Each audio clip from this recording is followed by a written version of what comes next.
আজকে হলুদের অনুষ্ঠানের কথা ছিল, আজকে সেই প্যান্ডেলে আজকে দেখতে পাচ্ছেন যে কান্না রোল পড়েছে। গতকাল শনিবার ছিল অন্তরা খাতুনের গায়ে হলুদ, আজ রোববার ছিল বর জুলফিকারের গায়ে হলুদ, আগামীকাল সোমবার ছিল বিয়ের দিন। কিন্তু ভাগ্যের নির্মম পরিহাস, আজ সকালেই মারা যায় বর। অন্তরা খাতুন রাজশাহী মেডিকেল কলেজের শিক্ষার্থী, বর্তমানে ইন্টার্ন করছে। জীবনটা তার জন্য সহজ ছিল না। ছোটবেলাতেই বাবাকে হারিয়েছেন। মা রওশনারা অন্যের বাড়িতে কাজ করে সংসার চালিয়েছেন। একমাত্র ভাই রাজমিস্ত্রির কাজ করে বোনকে পড়িয়েছেন। এই সংগ্রামের মাঝেই অন্তরা ভর্তি হন মেডিকেলে। অন্যদিকে বর পাবনার ঈশ্বরদীর প্রকৌশলী জুলফিকার ইসলাম জিল্লুর রহমান। দুই পরিবারের সম্মতিতে ঠিক হয় বিয়ে। সবকিছু ঠিকঠাক, তারিখ নির্ধারিত, আয়োজন সম্পন্ন।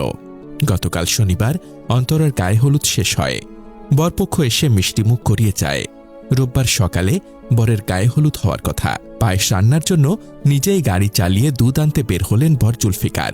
হয়তো ভেবেছিলেন আজকের দিনটা আরও সুন্দর করে তুলবেন, কিন্তু নাটোর হাইওয়ের গড়মাটি এলাকায় হঠাৎ নিয়ন্ত্রণ হারিয়ে প্রাইভেট কারটি ধাক্কা খায় গাছের সাথে।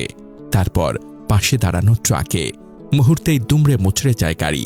ঘটনাস্থলেই শেষ হয়ে যায় এক জীবনের সকল স্বপ্ন। খবরটি পৌঁছাতেই দুই বাড়িতে শুরু হয় মাতম। যেখানে বাজছিল বিয়ের গান, সেখানে এখন শুধু কান্না। যেখানে ছিল আলোর সাজ, সেখানে এখন অন্ধকার। অন্তরার বাড়িতে গিয়ে দেখা যায় দরজায় তালা ঝুলছে। ডেকোরেটরের লোকজন এক এক করে খুলে নিচ্ছে সাজানো প্যান্ডেল। যে মঞ্চে বসে কনের মুখে ক্ষীর দেওয়া হয়েছিল, সেই মঞ্চটাই ভেঙে ফেলা হচ্ছে।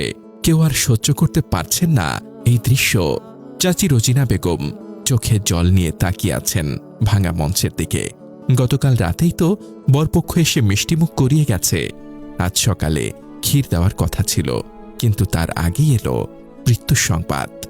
একজন বললেন, এমনভাবে একটা বিয়ের আনন্দ শেষ হয়ে যাবে কেউ কল্পনাও করেনি। অন্তরার ভাইয়ের শাশুড়ি সালমা বেগম কাঁদতে কাঁদতে বলেন, একটা বিয়ের উৎসব এভাবে মাটি হয়ে যাবে, এটা আমরা কেউ কল্পনাও করতে পারিনি।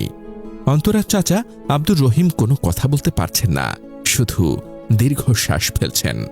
একটা সুন্দর বিয়ে হওয়ার কথা ছিল, দুই পরিবারের আনন্দে মিলন হওয়ার কথা ছিল, কিন্তু এক মুহূর্তের দুর্ঘটনায় সব শেষ। যে ছেলেটি পায়েস রান্নার জন্য দুধ আনতে গিয়েছিল, সে আর ফিরল না। যে মেয়েটি ডাক্তার হয়ে মানুষের সেবা করতে চেয়েছিল, তার জীবন আজ শোকে ডুবে গেছে। একটা সুন্দর বিয়ে হওয়ার কথা ছিল, দুই পরিবারের আনন্দে মিলন হওয়ার কথা ছিল, কিন্তু এক মুহূর্তের দুর্ঘটনায় সব শেষ। অন্তরা খাতুন ও জুলফিকারের পরিবারের প্রতি গভীর সমবেদনা। শহীদ জুলফিকারের আত্মার মাগফিরাত কামনা করছি। আল্লাহ তাদের এই অসহ্য শোক সহ্য করার শক্তি দিন, আমিন। জীবন কতটা অনিশ্চিত। আজ যে হাসছে, কাল সে হয়তো আর নেই।